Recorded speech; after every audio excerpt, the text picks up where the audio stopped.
The Symbolism of the Tarot by P.D. Ouspensky.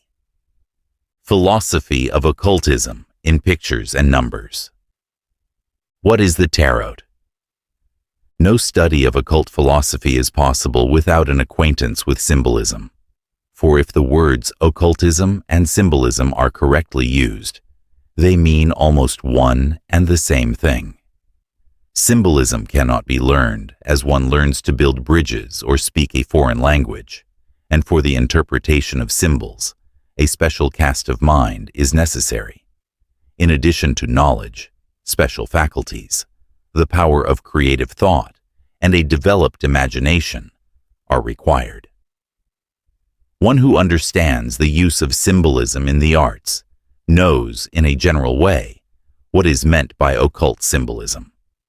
But even then, a special training of the mind is necessary in order to comprehend the language of the initiates, and to express in this language the intuitions as they arise.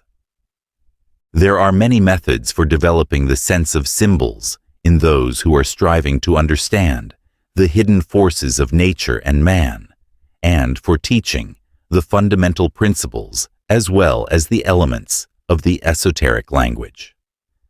The most synthetic and one of the most interesting of these methods is the tarot. In its exterior form, the tarot is a pack of cards used in the south of Europe for games and fortune-telling. These cards were first known in Europe at the end of the 14th century, when they were in use among the Spanish gypsies. A pack of tarot contains the 52 ordinary playing cards, with the addition of one picture card to every suit, namely the knight, placed between the queen and the knave. These 56 cards are divided into 4 suits, 2 black and 2 red, and have the following designation: scepters, clubs, cups, hearts, swords, spades, and pentacles or discs, diamonds. In addition to the 56 cards, the pack of tarot has 22 numbered cards with special names. 1. The Magician. 2. The High Priestess. 3. The Empress. 4. The Emperor. 5. The Chariot. 7. 6. The Lovers. 7. The Hierophant. 5. 8. Strength. 9. The Hermit. 10. The Wheel of Fortune. 11. Justice. 12. The Hanged Man. 13. Death. 14. Temperance. 15. The Devil. 16. The Tower. 17. The Star. 18. The Moon. 19. The Sun. 20. Judgment. 21. The World. 0. The Fool. This pack of cards, in the opinion of many investigators, represents the Egyptian hieroglyphic book of 78 tablets, which came to us almost miraculously. The history of the tarot is a great puzzle. During the Middle Ages, when it first appeared historically, there existed a tendency to build up synthetic, symbolical, or logical systems of the same sort as Ars Magna by Raymond Lully. But productions similar to the tarot exist in India and China, so that we cannot possibly think it one of those systems created during the Middle Ages in Europe. It is also evidently connected with the ancient mysteries and the Egyptian initiations. Although its origin is in oblivion, and the aim of its author or authors quite unknown, there is no doubt whatever that it is the most complete code of Hermetic symbolism we possess. Although represented as a pack of cards, the tarot really is something quite different. It can be read in a variety of ways. As one instance, I shall give a metaphysical interpretation of the general meaning or of the general content of the Book of Tarot. That is to say, its metaphysical title, which will plainly show that this work could not have been invented by illiterate gypsies of the 14th century. The tarot falls into 3 divisions. The first part has 21 numbered cards. The second part has 1 card, 0, The third part has 56 cards, II. E. The 4 suits of 14 cards. Moreover, the second part appears to be a link between the first and third parts, since all the 56 cards of the third part together are equal to the card 0. Now, if we imagine 21 cards disposed in the shape of a triangle, 7 cards on each side, a point in the center of the triangle represented by the 0 card, and a square round the triangle, the square consisting of 56 cards, 14 on each side, we shall have a representation of the relation between God, man, and the universe, or the relation between the world of ideas, the consciousness of man, and the physical world. The triangle is God, the Trinity, or the world of ideas, or the nominal world. The point is man's soul. The square is the visible, physical or phenomenal world. Potentially, the point is equal to the square, which means that all the visible world is contained in man's consciousness, is created in man's soul. And the soul itself is a point having no dimension in the world of the spirit, symbolized by the triangle. It is clear that such an idea could not have originated with ignorant people, and clear also that the tarot is something more than a pack of playing or fortune-telling cards. H.P. Blavatsky mentions the tarot in her works, and we have some reason for believing that she studied the tarot. It is known that she loved to play patience. We do not know what she read in the cards as she played this game, but the author was told that Madame Blavatsky searched persistently and for a long time for a MSS on the tarot.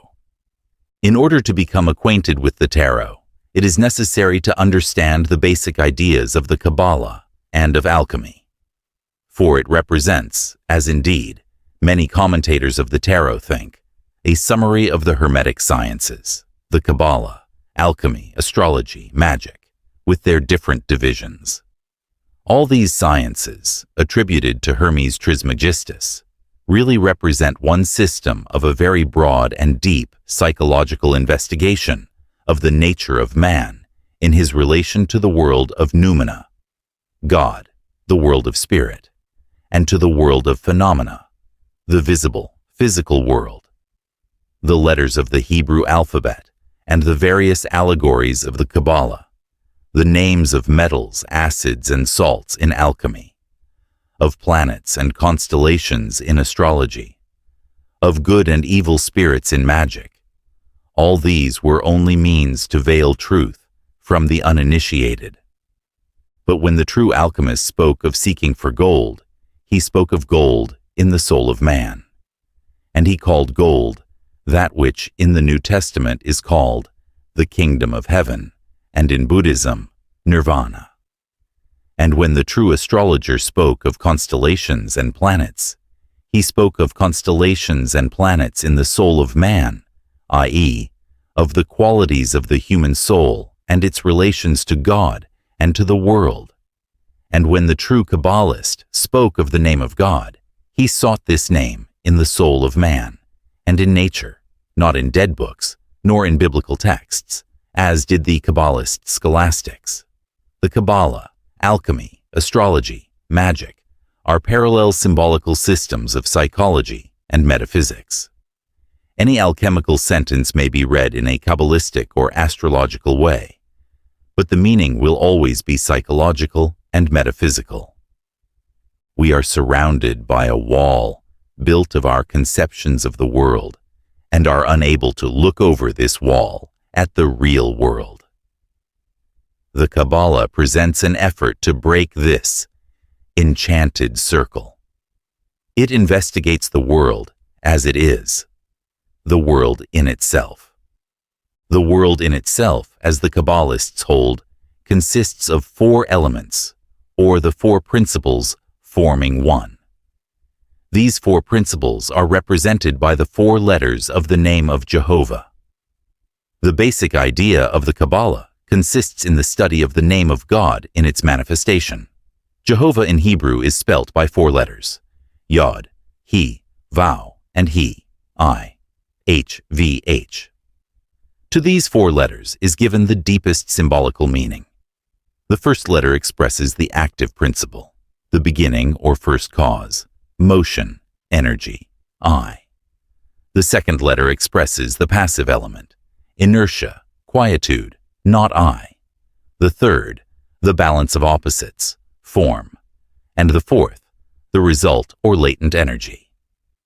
The Kabbalists affirm that every phenomenon and every object consists of these 4 principles, i.e., that every object and every phenomenon consists of the name of God, the Word, Logos.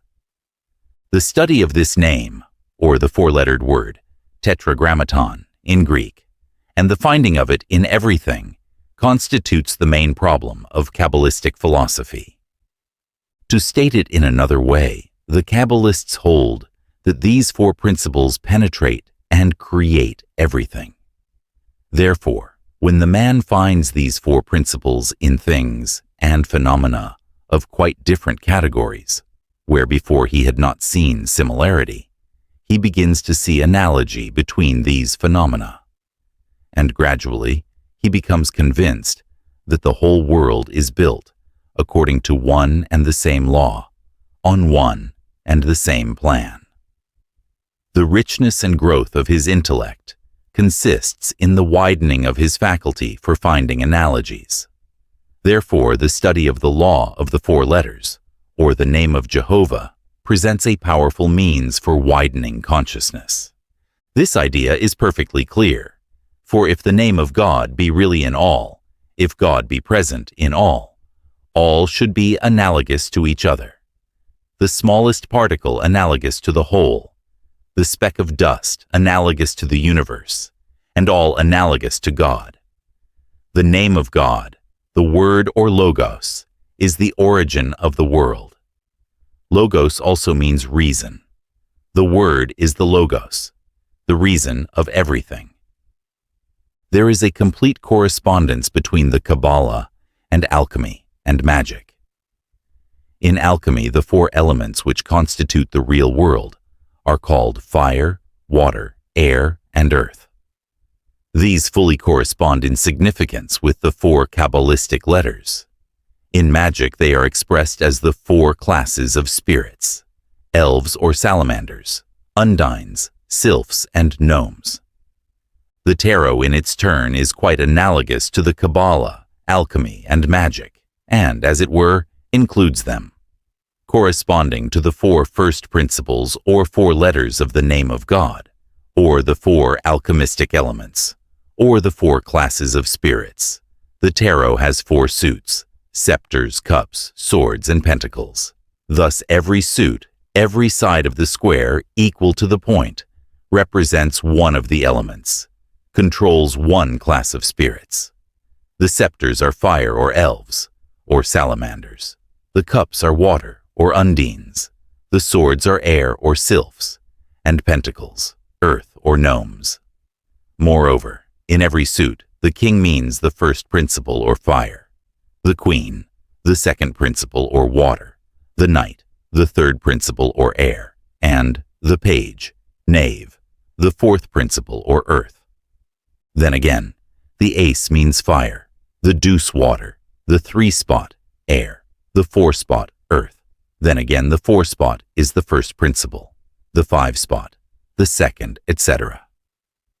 In regard to the suits, one may add that the black suits, scepters and swords, express activity and energy, will, initiative, and the subjective side of consciousness, and the red, cups and pentacles, express passivity, inertia, and the objective side of consciousness. Then the first 2 suits, scepters and cups, signify good, and the other 2, swords and pentacles, mean evil. Thus, every card of the 56 indicates, independently of its number, the presence of the principle of activity or passivity, of good or evil, arising either in man's will or from without. And the significance of each card is further deciphered thorough its various combinations with the suits and numbers in their symbolical meaning. The 56 cards as a whole represent, as it were, a complete picture of all the possibilities of man's consciousness. And this makes the tarot adaptable for fortune-telling. Thus, including the Kabbalah, astrology, alchemy, and magic, the tarot makes it possible to seek gold, to evoke spirits, and to draw horoscopes, simply by means of this pack of cards, without the complicated paraphernalia and ceremonies of an alchemist, astrologer, or magician. But the main interest of tarot is in the 22 numbered cards. These cards have numerical meaning and also a very involved symbolical significance. The literature relating to the tarot has in view mainly the reading of the symbolical designs of the 22 cards. Very many writers on occultism have arranged their works on the plan of the tarot. But this is not often suspected because the tarot is rarely mentioned. Oswald Wirth speaks of origin of the tarot in his essay upon the astronomical tarot. According to Christian, the 22 major arcana of the tarot represent the hieroglyphic paintings which were found in the spaces between the columns of a gallery, which the neophyte was obliged to cross in the Egyptian initiations. There were 12 columns to the north and the same number to the south, that is, 11 symbolical pictures on each side. These pictures were explained to the candidate for initiation in regular order, and they contained the rules and principles for the initiate. This opinion is confirmed by the correspondence which exists between arcana when they are thus arranged. In the gallery of the temple, the pictures were arranged in pairs, one opposite another, so that the last picture was opposite the first, the last but one opposite the second, etc. When the cards are so placed, we find a highly interesting and deep suggestion. In this way, the mind finds the one in the two and is led from dualism to monism, which is what we might call the unification of the duad. One card explains the other, and each pair shows, moreover, that they can be only mutually explanatory and mean nothing when taken separately. Thus, for instance, the cards 10 and 13, life and death, signify together a certain whole or complementary condition which we cannot conceive by the ordinary imperfect mental processes. We think of life and death as two opposites, antagonistic one to the other. But if we thought further, we should see that each depends on the other for existence, and neither could come into existence separately. A symbol may serve to transfer our intuitions and to suggest new ones only so long as its meaning is not defined. Real symbols are perpetually in process of creation, but when they receive a definite significance, they become hieroglyphs and finally a mere alphabet. As this, they express simply ordinary concepts, cease to be a language of the gods or of initiates, and become a language of men which everyone may learn. Properly speaking, a symbol in occultism means the same as in art. If an artist uses ready-made symbols, his work will not be true art, but only pseudo-art. If an occultist begins to use ready-made symbols, his work will not be truly occult, for it will contain no esotericism, no mysticism, but only pseudo-occultism, pseudo-esotericism, pseudo-mysticism. Symbolism in which the symbols have definite meanings is pseudo-symbolism. Having made this idea clear in his mind, the author found that the key to the tarot must lie in imagination, and he decided to make an effort to redesign the cards, giving descriptive pictures of the tarot, and to interpret the symbols not by means of analysis, but by synthesis.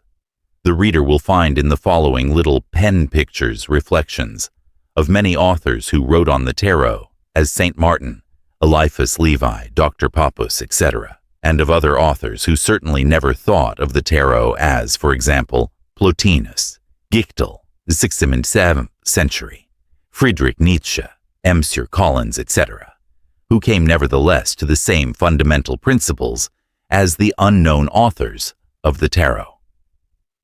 Descriptions of the arcanas in these pen pictures often represent a conception which is almost entirely subjective, for instance, that of card 18. And the author likes to think that another might conceive of the same symbols differently. In any case, he considers this quite possible. Anyone interested in this philosophical puzzle might well ask, what then is the tarot? Is it a doctrine or merely a method? Is it a definite system or merely an alphabet by means of which any system may be constructed? In short, is it a book containing specific teachings, or is it merely an apparatus, a machine which we may use to build anything, even a new universe? The author believes that the tarot may be used for both purposes, though, of course, the contents of a book that may be read either forward or backward cannot be said to be, in the ordinary sense, strictly definite. But perhaps we find in this very indefiniteness of the tarot, and in the complexity of its philosophy, the element which constitutes its definiteness. The fact that we question the tarot as to whether it be a method or a doctrine shows the limitation of our three-dimensional mind, which is unable to rise above the world of form and contrapositions, or to free itself from thesis and antithesis. Yes, the tarot contains and expresses any doctrine to be found in our consciousness, and in this sense, it has definiteness. It represents nature in all the richness of its infinite possibilities, and there is in it, as in nature, not one, but all potential meanings. And these meanings are fluent and ever-changing, so the tarot cannot be specifically this or that, for it ever moves, and yet is ever the same. In the following pen pictures, cards are taken in pairs, 1 and 0, 2 and 21, 3 and 20, etc. In each pair, one card completing the sense of another, and two making one. Card 1. The Magician. Man, Superman, the Initiate, the Occultist, Higher Consciousness, Human Logos, the Kabbalistic Adam Kadmon, Humanity, Homo Sapiens. Card 2. The High Priestess. Occultism, Esotericism, Mysticism, Theosophy, Initiation, Isis, Mystery. Card 3. The Empress. Nature in its phenomenal aspect. The ever-renewing and recreating force of nature. The objective reality. Card 4. The Emperor. Tetragrammaton. The law of 4. Latent energy of nature. Logos in the full aspect, with all possibilities of the new logos. Hermetic philosophy. Card 5. The Chariot. Man. The imagination. Magic. Self-suggestion.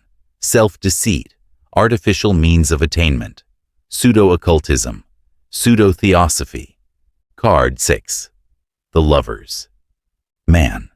Another aspect of the Adam Kadmon, the perfect man, the divine androgen. Love as the efforts of Adam Kadmon to find himself, the equilibrium of contraries, the unification of the duad as the means of attaining the light. Card 7. The Hierophant. Mysticism, Theosophy, Esoteric side of all religions. Card 8. Strength. The real power, strength of love, strength of union, magic chain, strength of the infinite, occultism, esotericism, theosophy. Card 9. The Hermit. Man, the path to the initiation, seeking for truth in the right way, inner knowledge, inner light, inner force, theosophy, occultism. Card 10. The Wheel of Chance. The wheel of life, the life ever changing and ever remaining the same. The circle of time and the 4 elements. The idea of the circle. Card 11. Justice. Truth. Real knowledge. Inner truth. Occultism, Esotericism, Theosophy. Card 12. The Hanged Man. Man, the pain of the higher consciousness bound by the limitations of the body and mind. Superman in the separate man. Card 13. Death. Another aspect of life. Going away in order to come back at the same time. Completion of the circle. Card 14. Temperance. Time. The first attainment. The arcanum magnum of the occultists. The fourth dimension. Higher space. Eternal now. Card 15. The Devil. Man. Weakness. Falsehood. The fall of man into separateness, into hatred, and into finiteness. Card 16. The Tower. Sectarianism. Tower of Babel. Exoterism. Confusion of tongues. Fall of exoterism.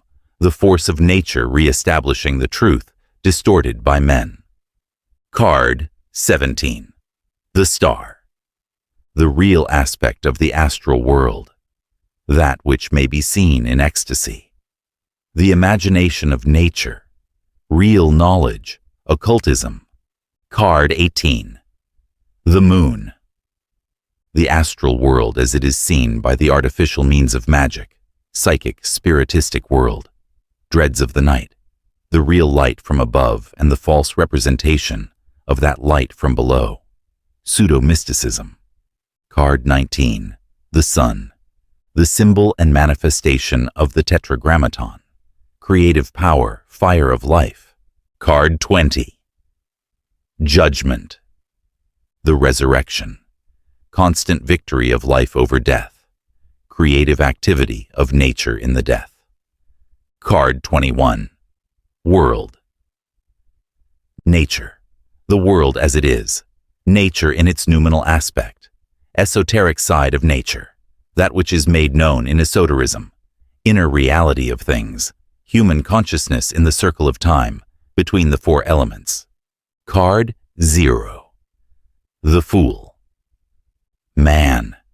An ordinary man. A separate man. The uninitiate lower consciousness. The end of a ray, not knowing its relation to the center. The 22 cards may be divided into 3 divisions, including each 7 cards of similar meaning. The 22nd card, number 21, as a duplicate of the number 10, standing outside the triangle or forming a point in its center. The 3 sets of 7s belong, the first one to the man, the second to the nature, and the third to the higher knowledge or to the theosophy in the large sense of the word. The first set of 7. Cards. 1. Magician. 0. The Fool. 5. The Chariot. 9. The Hermit. 6. Lovers. 15. The Devil. 12. The Hanged Man. The contents of these 7 cards, if taken in time, picture 7 degrees of the path of man in his way to the Superman, or if taken in the eternal now, picture 7 faces of man, or 7 is of man, coexisting in him. This last meaning represents the inner sense of the secret doctrine of the tarot in its relations to man. The second set of 7, nature, includes cards 3, the Empress, 10, life, 13, death, 14, time, 16, the Tower, 19, the Sun, 20, judgment. The third set of 7, theosophy, includes cards 2, the High Priestess, 4, the Emperor, 8, strength, 7, the Hierophant, 11, justice, 17, the Star, 18, the Moon, the symbols. Card 1, the Magician. I saw the man. His figure reached from earth to heaven and was clad in a purple mantle. He stood deep in foliage and flowers, and his head, on which was the headband of an initiate, seemed to disappear mysteriously in infinity. Before him, on a cube-shaped altar, were 4 symbols of magic: the scepter, the cup, the sword, and the pentacle. His right hand pointed to heaven, his left to earth. Under his mantle he wore a white tunic, girded with a serpent swallowing its tail. His face was luminous and serene, and, when his eyes met mine, I felt that he saw most intimate recesses of my soul. I saw myself reflected in him as in a mirror, and in his eyes I seemed to look upon myself. And I heard a voice saying, "Look, this is the great magician.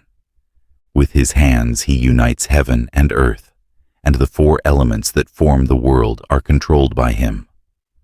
The 4 symbols before him are the 4 letters of the name of God, the signs of the 4 elements: fire, water, air, earth." I trembled before the depth of the mysteries. Touched.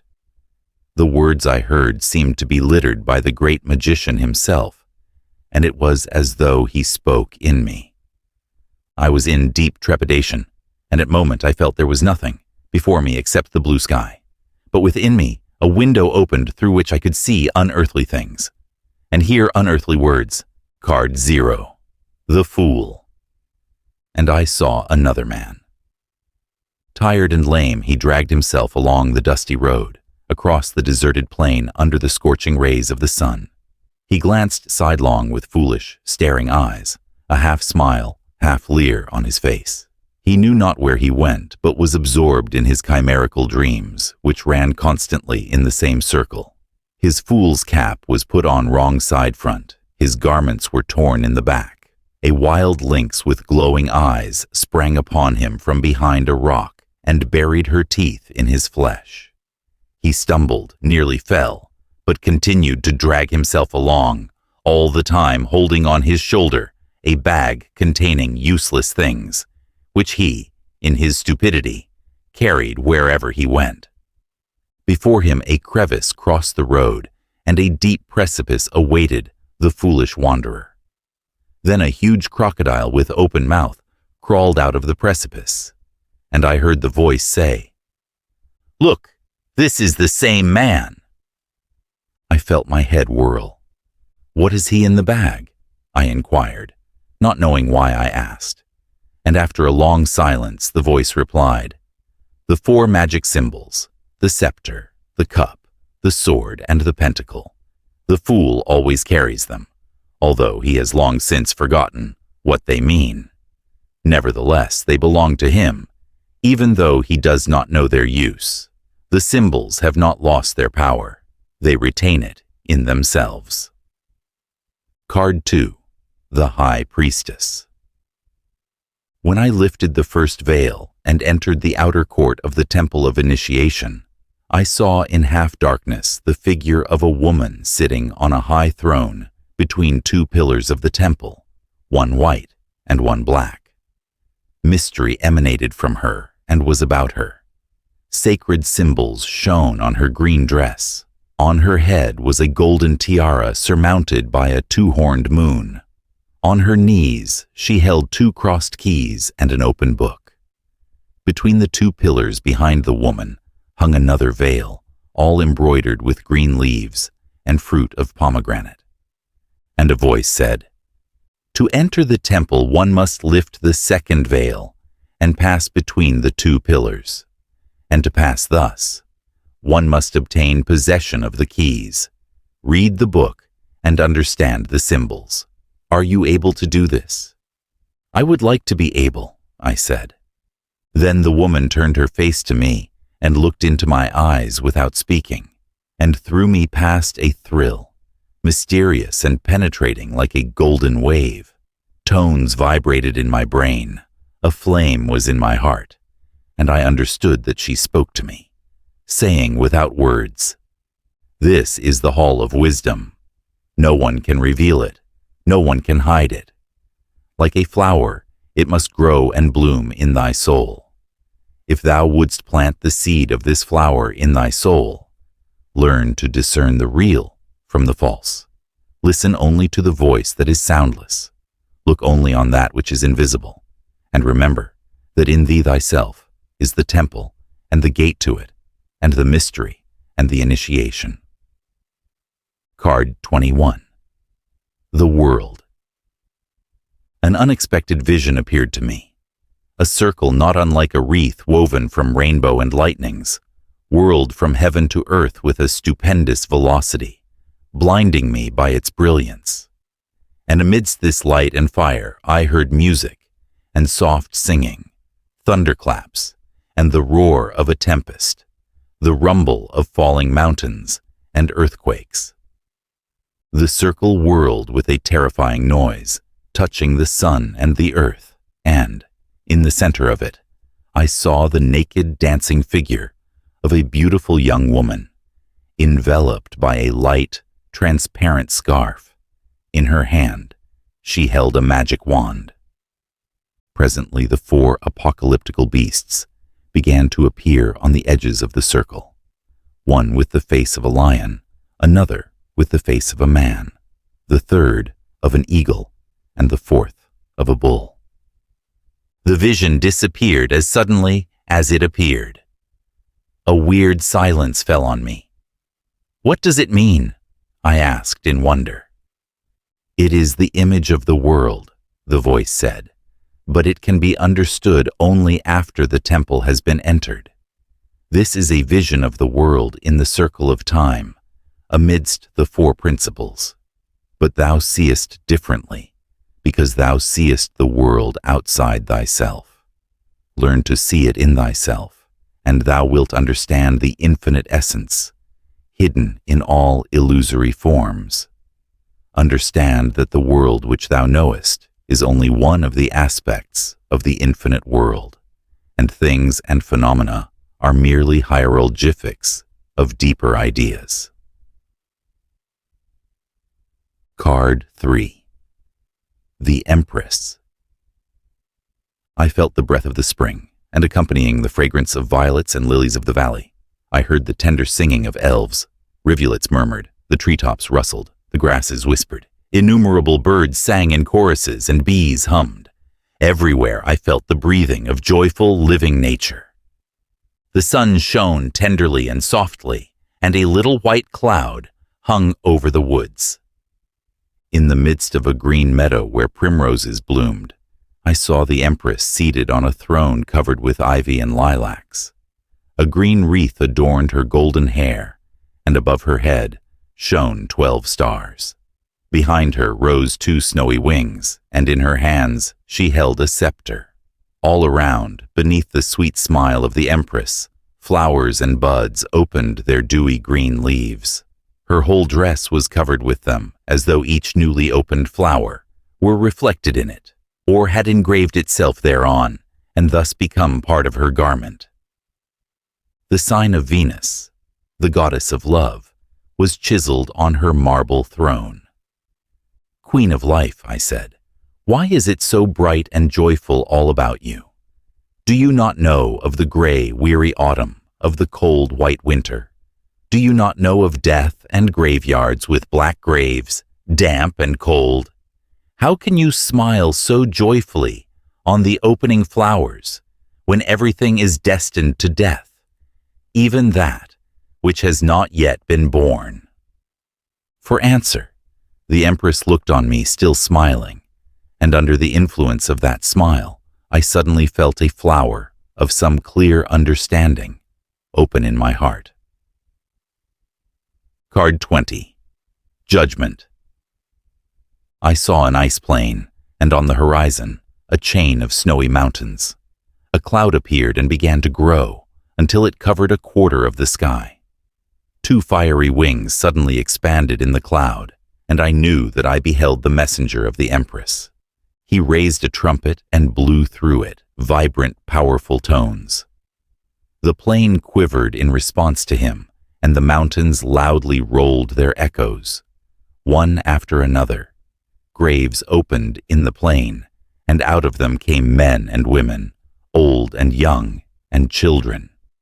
They stretched out their arms toward the messenger of the Empress, and to catch the sounds of his trumpet. And in its tones I felt the smile of the Empress, and in the opening graves I saw the opening flowers, whose fragrance seemed to be wafted by the outstretched arms. Then I understood the mystery of birth in death. Card 4. The Emperor.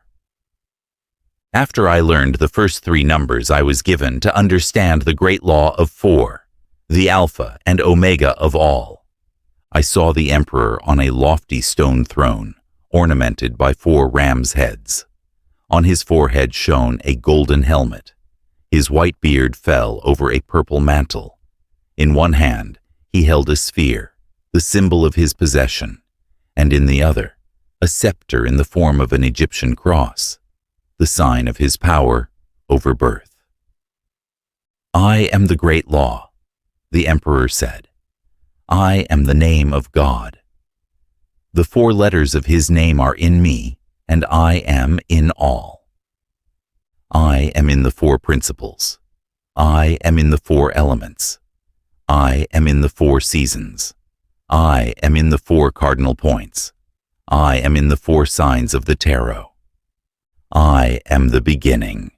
I am action. I am completion. I am the result. For him who knows how to see me, there are no mysteries on earth. I am the great pentacle. As the earth encloses in itself fire, water, and air, as the 4th letter of the name encloses in itself the first 3 and becomes itself the first, so my scepter encloses the complete triangle and bears in itself the seed of a new triangle.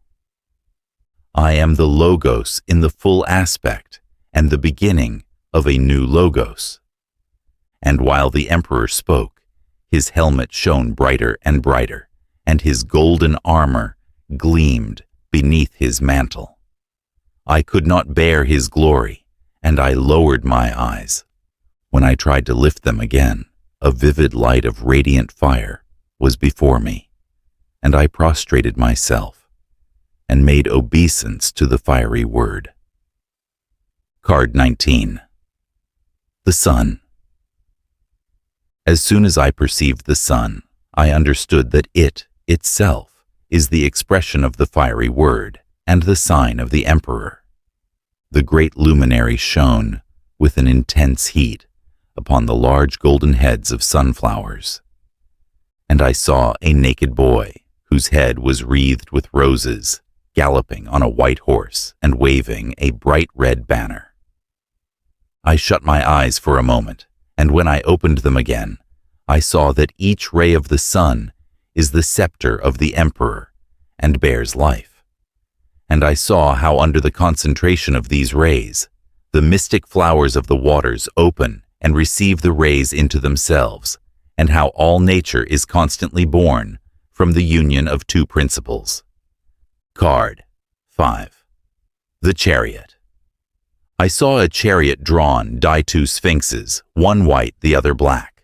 4 pillars supported a blue canopy on which were scattered 5 pointed stars. The conqueror, clad in steel armor, stood under this canopy guiding the sphinxes. He held a scepter, on the end of which were a globe, a triangle, and a square. A golden pentagram sparkled in his crown. On the front of the chariot, there was represented a winged sphere, and beneath that, the symbol of the mystical lingam, signifying the union of 2 principles. Everything in this picture has a significance.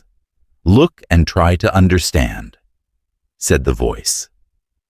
This is will, armed with knowledge. We see here, however, the wish to achieve, rather than achievement itself. The man in the chariot thought himself a conqueror before he had really conquered, and he believes that victory must come to the conqueror. There are true possibilities in this beautiful conception, but also many false ones. Illusory fires and numerous dangers are hidden here. He controls the sphinxes by the power of a magic word, but the tension of his will may fail, and then the magic word will lose its power, and he may be devoured by the sphinxes. This is indeed the conqueror, but only for the moment. He has not yet conquered time, and the succeeding moment is unknown to him. This is the conqueror, not by love, but by fire and the sword, a conqueror against whom the conquered may arise. Do you see behind him the towers of the conquered city? Perhaps the flame of uprising burns already there, and he is unaware that the city vanquished by means of fire, and the sword is the city within his own consciousness, that the magic chariot is in himself, and that the bloodthirsty sphinxes, also a state of consciousness within, watch his every movement. He has externalized all these phases of his mind and sees them only outside himself. This is his fundamental error. He entered the outer court of the temple of knowledge, but thinks he has been in the temple itself. He regarded the rituals of the first tests as initiation, and he mistook for the goddess, the priestess who guarded the threshold. Because of this misconception, great perils await him. Nevertheless, it may be that even in his errors and perils, the great conception lies concealed. He seeks to know, and perhaps, in order to attain, mistakes, dangers, and even failures are necessary. Understand that this is the same man whom you saw uniting heaven and earth, and again, walking across a hot desert to a precipice. Card 18. The moon. A desolate plain stretched before me. A full moon looked down, as if in contemplative hesitation. Under her wavering light, the shadows lived their own peculiar life. On the horizon I saw blue hills, and over them wound a path which stretched between two gray towers, far away into the distance. On either side, the path, a wolf and dog sat and howled at the moon. I remembered that dogs believe in thieves and ghosts. A large black crab crawled out of the rivulet into the sands. A heavy, cold dew was falling. Dread fell upon me. I sensed the presence of a mysterious world, a world of hostile spirits, of corpses rising from graves, of wailing ghosts. In this pale moonlight I seemed to feel the presence of apparitions. Someone watched me from behind the towers, and I knew it was dangerous to look back. Card 6. The Lovers. I saw a blooming garden in a green valley, surrounded by soft blue hills. In the garden, I saw a man and a woman, naked and beautiful. They loved each other, and their love was their service to the Great Conception, a prayer and a sacrifice. Through it, they communed with God. Through it, they received the highest revelations. In its light, the deepest truths came to them. The magic world opened its gate. Elves, undines, sylphs, and gnomes came openly to them. The three kingdoms of nature, the mineral, plant, and animal, and the four elements, fire, water, air, and earth, served them. Through their love, they saw the mystery of the world's equilibrium, and that they themselves were a symbol and expression of this balance.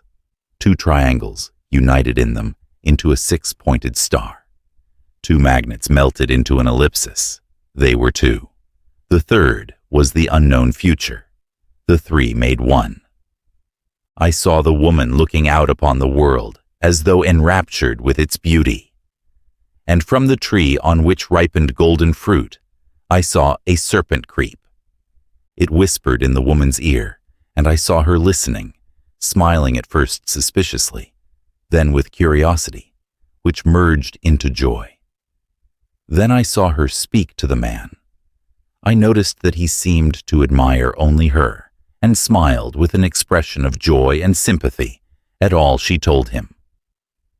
This picture you see is a picture of temptation and fall, said the voice. What constitutes the fall? Do you understand its nature? Life is so good, I said, and the world so beautiful, and this man and woman wanted to believe in the reality of the world and of themselves. They wanted to forget service and take from the world what it can give. So they made a distinction between themselves and the world. They said, "We are here, the world is there," and the world separated from them and became hostile. "Yes," said the voice, "this is true. The everlasting mistake with men is that they see the fall in love. But love is not a fall. It is a soaring above an abyss. And the higher the flight, the more beautiful and alluring appears the earth. But that wisdom which crawls on earth advises belief in the earth and in the present. This is the temptation. And the man and woman yielded to it. They dropped from the eternal realms and submitted to time and death. The balance was disturbed. The fairyland was closed upon them. The elves, undines, sylphs, and gnomes became invisible. The face of God ceased to reveal itself to them, and all things appeared upside down. This fall, this first sin of man, repeats itself perpetually, because man continues to believe in his separateness and in the present. And only by means of great suffering can he liberate himself from the control of time and return to eternity, leave darkness, and return to light. Card 17. The Star.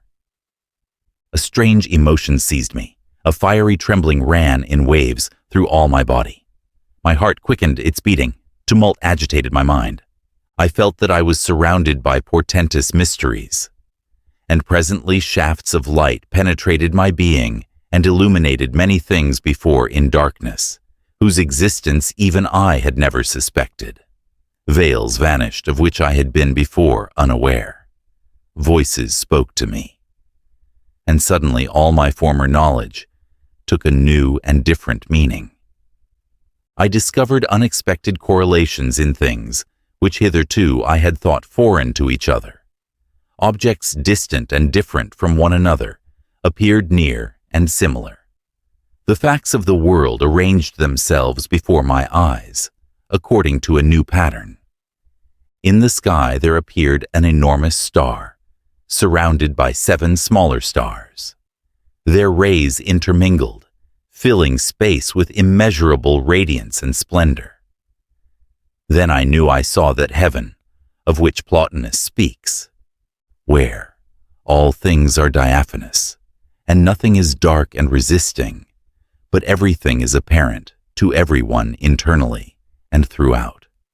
For light everywhere meets with light, since everything contains all things in itself, and again sees all things in another, so that all things are everywhere, and all is all. Each thing likewise is everything, and the splendor there is infinite. For everything there is great, since even that which is small is great. The sun, too, which is there, is all the stars, and again each star is the sun and all the stars.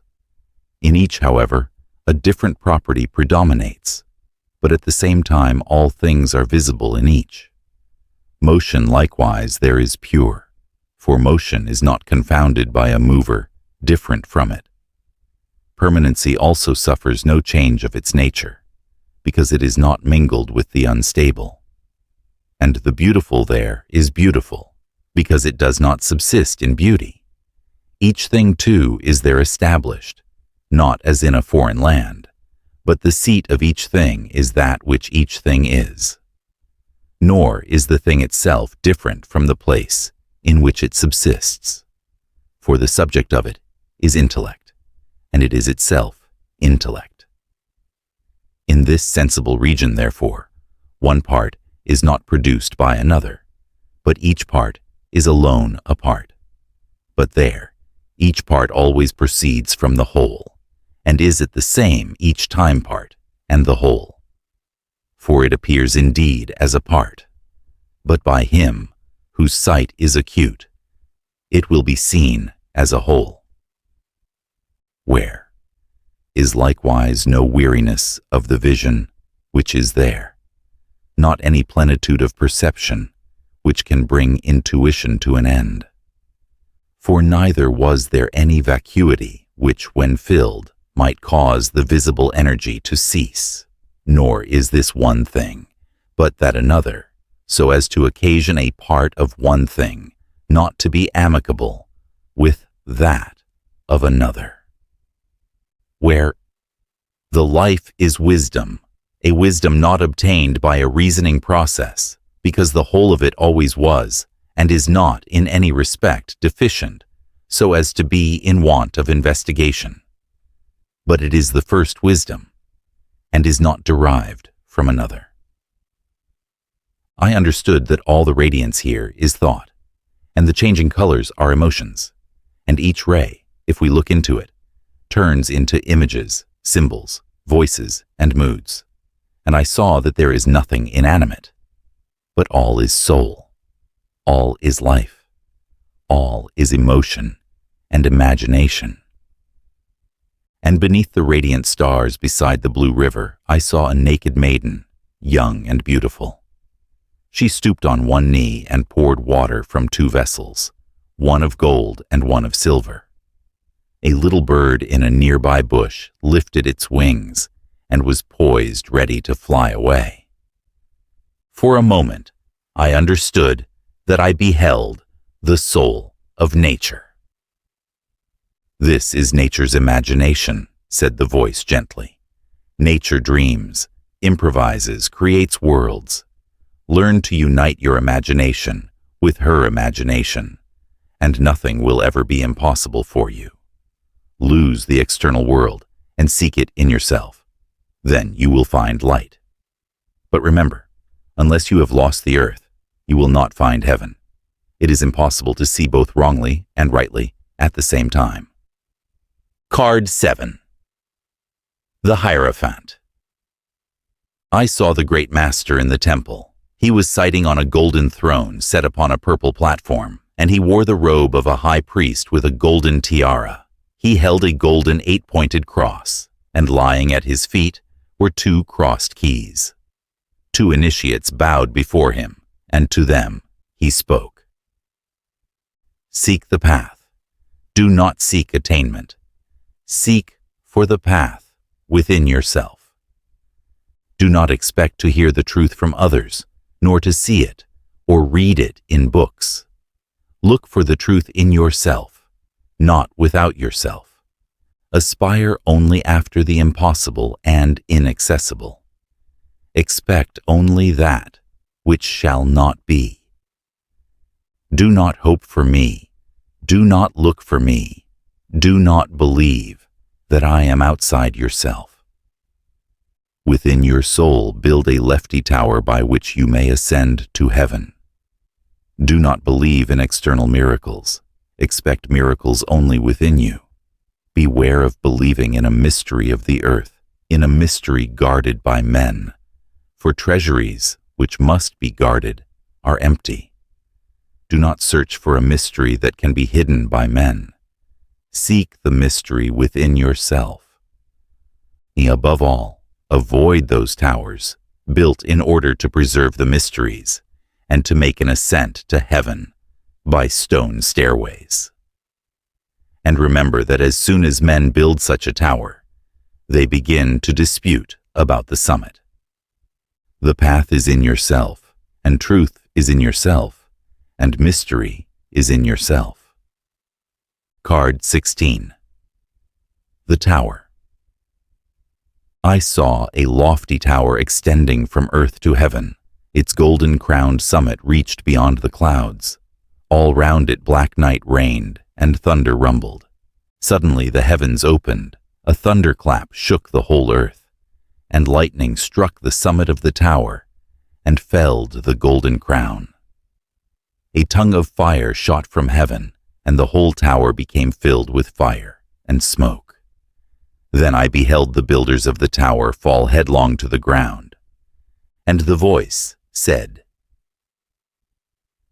"The building of the tower was begun by the disciples of the great master, in order to have a constant reminder of the master's teaching, that the true tower must be built in one's own soul, that in the tower built by hands, there can be no mysteries, that no one can ascend to heaven by treading stone steps. The tower should warn the people not to believe in it. It should serve as a reminder of the inner temple and as a protection against the outer. It should be as a lighthouse in a dangerous place where men have often been wrecked and where ships should not go. But by and by, the disciples forgot the true covenant of the Master and what the tower symbolized, and began to believe in the tower of stone they had built, and to teach others to so believe. They began to say that in this tower there is power, mystery, and the spirit of the Master, that the tower itself is holy, and that it is built for the coming Master, according to his covenant and his will. And so they waited in the tower for the Master. Others did not believe this, or interpreted it differently.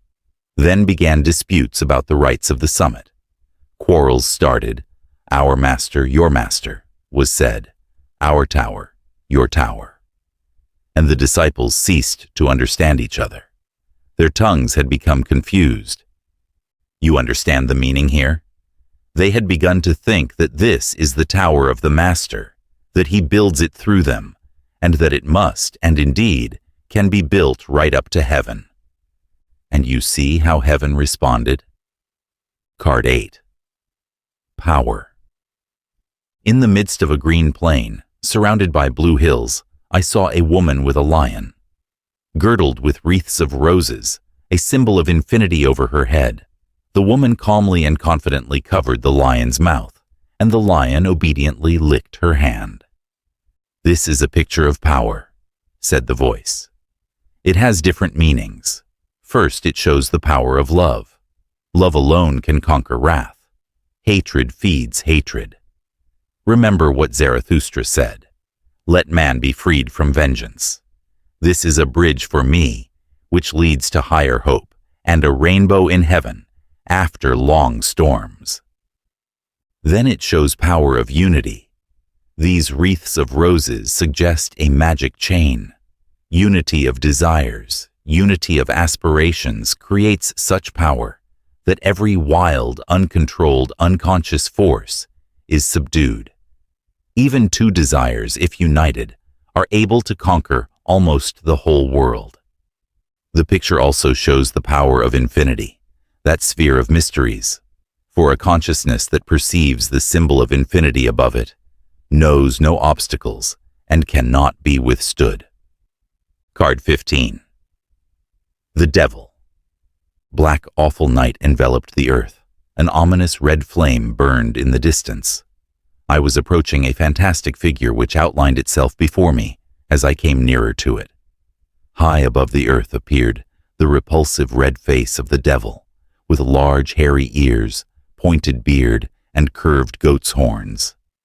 A pentagram, pointing downwards, shone in phosphoric light between the horns on his forehead. Two large gray bat-like wings were spread behind him. He held up one arm, spreading out his bare, fat hand. In the palm, I saw the sign of black magic. A burning torch held down end in his other hand emitted black, stifling smoke. He sat on a large black cube, gripping it with the claws of his beast-like, shaggy legs.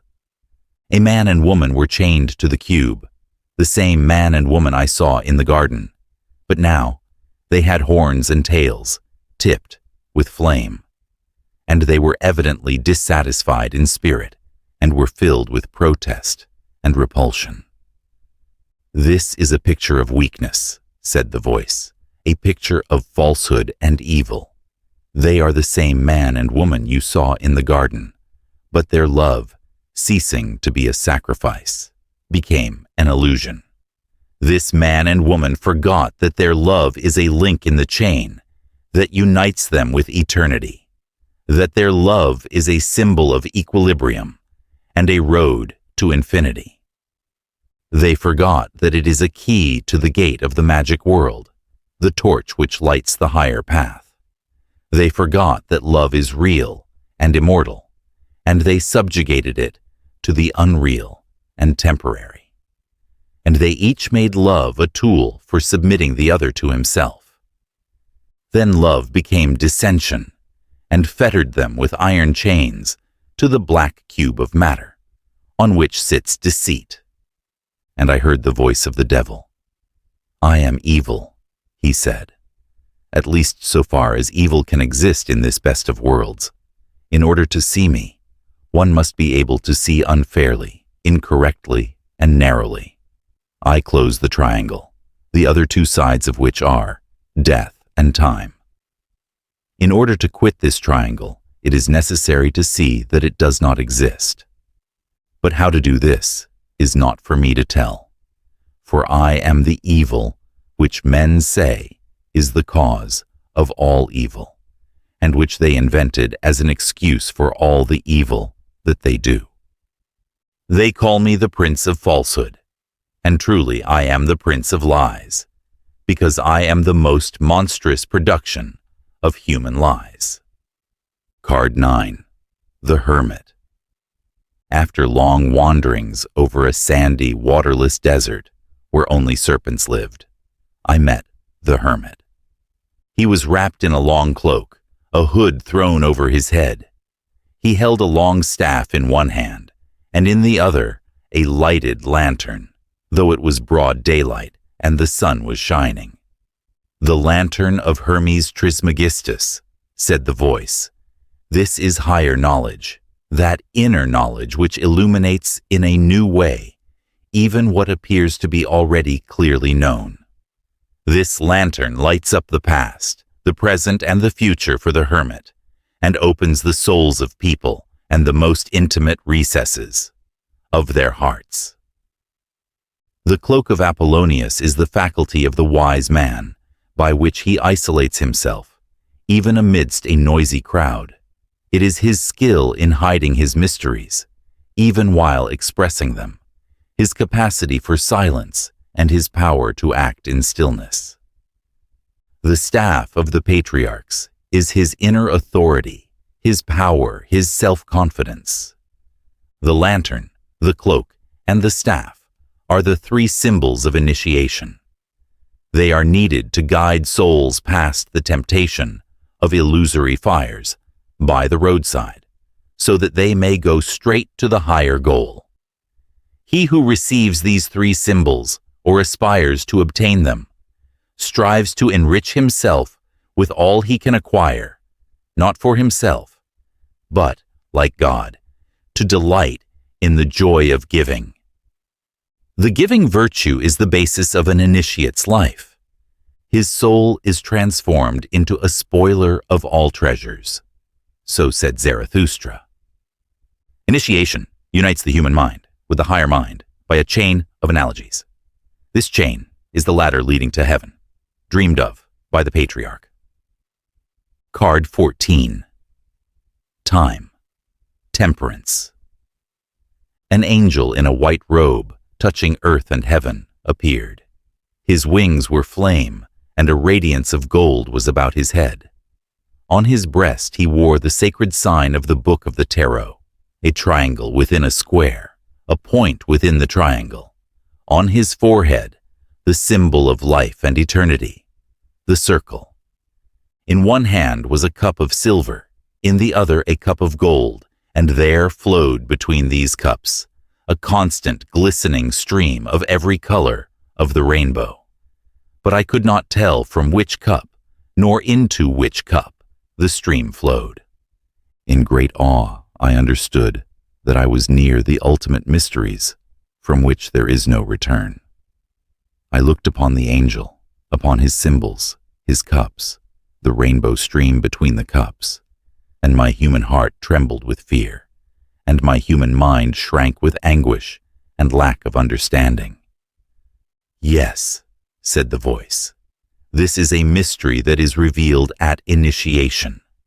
Initiation is simply the revealing of this mystery in the soul. The hermit receives the lantern, the cloak, and the staff so that he can bear the light of this mystery. But you probably came here unprepared. Look then and listen and try to understand, for now understanding is your only salvation. He who approaches the mystery without complete comprehension will be lost. The name of the angel is time. The circle on his forehead is the symbol of eternity and life. Each life is a circle which returns to the same point where it began. Death is the return to birth, and from one point to another on the circumference of a circle, the distance is always the same, and the further it is from one point, the nearer it will be to the other. Eternity is a serpent, pursuing its tail, never catching it. One of the cups the angel holds is the past, the other is the future. The rainbow stream between the cups is the present. You see that it flows both ways. This is time in its most incomprehensible aspect. Men think that all flows constantly in one direction. They do not see that everything perpetually meets, and that time is a multitude of turning circles. Understand this mystery and learn to discern the contrary currents in the rainbow stream of the present. The symbol of the sacred book of the Tarot on the angel's breast is the symbol of the correlation of God, man, and the universe. The triangle is God, the world of spirit, the world of ideas. The point within the triangle is the soul of man. The square is the visible world. The consciousness of man is the spark of divinity, a point within the triangle of spirit. Therefore, the whole square of the visible universe is equal to the point within the triangle. The world of spirit is the triangle of the 21 signs of the tarot. The square represents fire, air, water, and earth, and thus symbolizes the world. All this, in the form of the 4 symbols, is in the bag of the fool, who himself is a point in a triangle. Therefore, a point without dimension contains an infinite square. Card 10. The Wheel of Chance. I walked along, absorbed in deep thought, trying to understand the vision of the angel. And suddenly, as I lifted my head, I saw midway in the sky a huge, revolving circle covered with Kabbalistic letters and symbols. The circle turned with terrible velocity, and around it, falling down and flying up, symbolic figures of the serpent and the dog revolved. Above it sat an immovable sphinx. In clouds, on the 4 quarters of heaven, I saw the 4 apocalyptical beings, one with the face of a lion, another with the face of a bull, the third with a face of an eagle, and the 4th with the face of a bull. And each of them read an open book. And I heard the voices of Zarathustra's beasts. All go, all return. The wheel of life ever turns. All die, all flourish again. The year of existence runs eternally. All perish, all live again. The same house of existence is ever building. All separate, all meet again. The ring of existence is ever true to itself. Existence begins at every moment. Round each here rolls there. The middle is everywhere. The way of eternity is a curve. Card 13. Death. Fatigued by the flashing of the wheel of life, I sank to earth and shut my eyes. But it seemed to me that the wheel kept turning before me, and that the 4 creatures continued sitting in the clouds and reading their books. Suddenly, on opening my eyes, I saw a gigantic rider on a white horse, dressed in black armor, with a black helmet and black plume. A skeleton's face looked out from under the helmet. One bony hand held a large black, slowly waving banner, and the other held a black bridle ornamented with skulls and bones. And wherever the white horse passed, night and death followed. Flowers withered, leaves drooped, the earth covered itself with a white shroud, Graveyards appeared, towers, castles, and cities were destroyed. Kings in the full splendor of their fame and their power. Beautiful women, loved and loving. High priests, invested by power from God. Innocent children, when they saw the white horse, all fell on their knees before him, stretched out their hands in terror and despair, and fell down to rise no more. Afar, behind two towers, the sun sank. A deadly cold enveloped me. The heavy hooves of the horse seemed to step on my breast, and I felt the world sink into an abyss. But all at once, something familiar, but faintly seen and heard, seemed to come from the measured step of the horse. A moment more, and I heard in his steps the movement of the wheel of life. An illumination entered me, and looking at the receding rider and the descending sun, I understood that the path of life consists of the steps of the horse of death. The sun sinks at one point and rises at another. Each moment of its motion is a descent at one point and an ascent at another. I understood that it rises while sinking and sinks while rising, and that life, in coming to birth, dies, and in dying, comes to birth. Yes, said the voice. The sun does not think of its going down and coming up. What does it know of earth, of the going and coming observed by men? It goes its own way, over its own orbit, round an unknown center. Life, death, rising and falling. Do you not know that all these things are thoughts and dreams and fears of the fool? Card 11. Justice. When I possessed the keys, read the book, and understood the symbols, I was permitted to lift the curtain of the temple and enter its inner sanctum, and there I beheld a woman with a crown of gold and a purple mantle. She held a sword in one hand and scales in the other. I trembled with awe at her appearance, which was deep and mysterious, and drew me like an abyss. You see truth, said the voice. On these scales everything is weighed. This sword is always raised to guard justice, and nothing can escape it. But why do you avert your eyes from the scales and the sword? They will remove the last illusions. How could you live on earth without these illusions? You wished to see truth, and now you behold it. But remember what happens to the mortal who beholds a goddess. Card 12. The Hanged Man. And then I saw a man in terrible suffering, hung by one leg, head downward, to a high tree.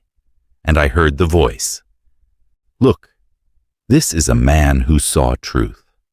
Suffering awaits the man on earth, who finds the way to eternity and to the understanding of the endless. He is still a man, but he already knows much of what is inaccessible even to gods. And the incommensurableness of the small and the great in his soul constitutes his pain and his Golgotha. In his own soul appears the gallows on which he hangs in suffering, feeling that he is indeed inverted. He chose this way himself.